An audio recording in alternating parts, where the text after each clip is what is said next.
Okay, so you graduate high school, and then you go to Eastern Mennonite? At Eastern Mennonite, Mennonite University in Harrisburg, Virginia. Did you have any idea what you were going to do at that point? Nah, no clue. All my entire life, I prepared to be either a baseball or a football player. And, when you're growing up, that's when you have dreams and aspirations, you really don't allow your mind to think anything else, or it's hard to tell yourself the truth. After my last year of baseball, once I had a pro scout tell me, you're good enough to play in the minors. You're good enough to play AA baseball. You're not good enough to play AAA, and you're not good enough to play in the major leagues. Once I had someone that knew, lay it to me, just point blank, I was able to just let that dream go. I knew I wasn't chasing anything anymore. Well, right, because you played for the Aloha Knights. I in did. Portland, Oregon. I did. Which is like a semi-pro league. Semi-pro league. It's right. guys chasing a dream still. Right. Right. So you got that far, but then someone told you.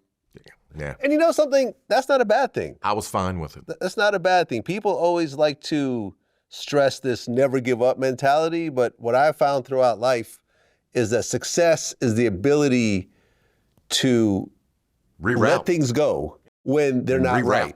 Reroute yourself. Listen, I know 50-year-old guys that still have rap dreams. Like, you know what I'm saying? That have never had a song that went anywhere, but they're still going to the studio every weekend. So it is, I've realized throughout my life with all my career changes, I've had to admit that, hey, this is not going anywhere. Yeah. I've put in years into this, but that's okay. Let me cut my losses and move on to something else that actually does make sense. So that's what happened to you at age 23? Yeah. At life, sometimes we're GPS. We have to reroute ourselves. Yeah, exactly. When something stands in our way that says, whether it be talent or opportunity, you're not going any further. Mm-hmm. You can either sit and stew on it, or you can just find a new dream. And that's what I did. So then you became a middle school teacher. Yeah. At Tuolity Middle School in Tigard, Oregon? Yeah. Okay. So now you're a middle school teacher. Did you think this was going to be your career for the rest of your life? No, and the reason being is I was the first person in the state of Oregon to become a teacher that was not licensed. I moved out to Oregon. A buddy of mine that I played baseball with, he was a middle school teacher, and he played for the Aloha Knights. And after I graduated college, I had my summer off, and I wasn't ready to face the real world yet. So he's like, come out, spend the summer with me, play baseball. So sure, why not? So I moved out to Tigard, and he was a school teacher. Well, I needed something to do during the days. And, the world being way different than it is now. I mean, you're not doing this now. But he told me, he was like, come into my classrooms with me and spend the day, and you can help some of the kids that, might need tutoring. So that's what I did. I went into his school every day and worked with some of his students that were probably a lot like me growing up. And just from that opportunity, the vice principal told me, she came to me and said, we have a 6th grade position open next year. Would you like it? I said, I'm not licensed. She said, we have a way around that. It's called a transitional license. And the point for this license was they wanted, let's say there was an airline pilot. This was the example she gave me. Let's say there was an airline pilot who spent 20 years flying planes and decided it just wasn't for him. Are they going to want to keep him from becoming a teacher if that's his new dream? Well, no. Let's put him in the classroom if he's good, if he can. And then along the way, you have 3 years to get your credentials through the grad program. So I was the first person in the state of Oregon to go through with this transitional license. Okay, so you're a middle school teacher, and right around 2000, 2001, a new show popped up called Tough Enough. And it was a reality show that the WWF, now known as the WWE, put together to try to find new wrestling stars. Right. So growing up, were you a wrestling fan? Big wrestling fan. Big wrestling fan. Huge. Who were your favorite wrestlers growing up? Ric Flair. Okay. Ric Flair was number one. He was by far my favorite. I grew up in Virginia, and we got WWF, but the big promotion for us was NWA, which would become WCW, Crockett Promotions. So Ric Flair, I love Tully Blanchard, Magnum TA, Arn Anderson. You know, those guys, those were the guys that I really looked up to. I would watch WWF. I would watch Hulk Hogan. I would watch Andre the Giant. But I was able to go see Ric Flair in person first. Oh, okay. Yeah.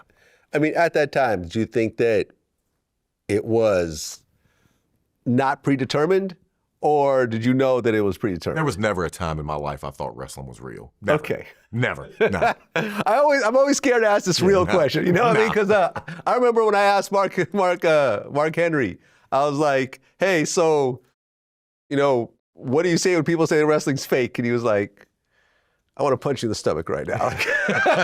He's like, "Don't you ever say that to me again." When you were watching it back then, did you wonder if it was real or fake, I guess is how you would say it? I would beat you up if you was here in person. No, wrestling is not fake. It's predetermined. It's a difference. You know, we know what's going to happen, and it's complicated.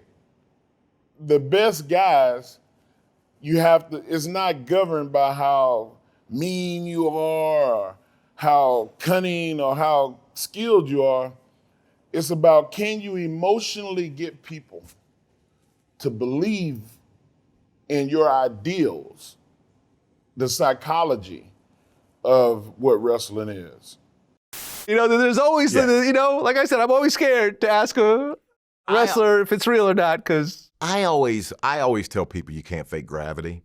And the number of surgeries I've had, the fact that my back hurts every morning. Yeah. When I get up every day, it literally looks like I was in a car wreck the day before for a good 10 minutes. As hunched over as I walk, as much of a limp as I walk with. And I mean, if it's fake, then. Well, no, I get it. For example, you know, we were talking about how I interviewed Ken Shamrock. Now, he did UFC, you know, at the highest level, at the championship level. Then also he did WWE. Right. And he said he has way more injuries from WWE than from UFC. Absolutely. You know why people get more injured in wrestling than they do in MMA? Is because usually, like for me, I was good in MMA. I was really good, and I kept people from doing damage to me. I didn't let them do that. In wrestling, watch the chair shot. I let that happen. We let people beat us up. Yeah. That's the difference, and that's why we get beat up, is because we're stuntmen. We're literally taking falls, and we're taking these bumps, and we're taking all these things because we're trying to do an event, an entertainment event, to please the fans. And so we take risky bumps. We take risky shots, and sometimes causes us bodily injury. In UFC, people are actually trying to hurt you. To harm you. Whereas in WWE, you know, they're not trying to hurt you. Unless, of course, you're New Jack and, you know, he's trying to kill you. But outside of New Jack, most wrestlers are not trying to hurt you. Right. But you sustain more injuries that way. Right. Yeah. How many injuries did you have over the years? I mean, countless. How many surgeries, for example? 8. 8 surgeries. I'm sitting at 8 surgeries right now. Yeah.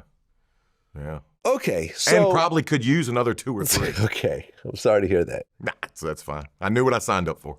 Yeah, I mean, it almost reminds me of that movie, The Wrestler, with Mickey Rourke. When he's signing autographs, he's looking around the room, and this guy's got a cast on his leg or a brace, and this That movie was tough to watch. I'm not going to lie. Yeah? It was tough to watch. How accurate is it? It's, I would say 80%. 80%, The only thing that I thought that wasn't accurate was just some of the stuff that they would show.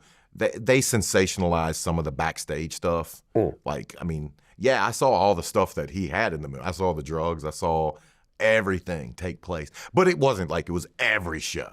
You know, it was hit or miss. But it was pretty accurate.